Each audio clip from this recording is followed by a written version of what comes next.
స్వరూపం లేదు, సొగసు లేదు, సృష్టికర్త యేసు శిలువలో వేలాడగా. స్వరూపం లేదు, సొగసు లేదు, సృష్టికర్త యేసు శిలువలో వేలాడగా. తన సౌందర్యము నాకిచ్చుటకే కదా,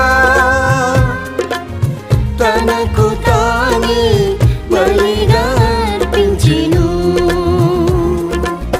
తన సౌందర్యము నాకిచ్చుటకే కదా, తనకు తానే బలిగా అర్పించెను. స్వరూపం లేదు, సొగసు లేదు, సృష్టికర్త యేసు శిలువలో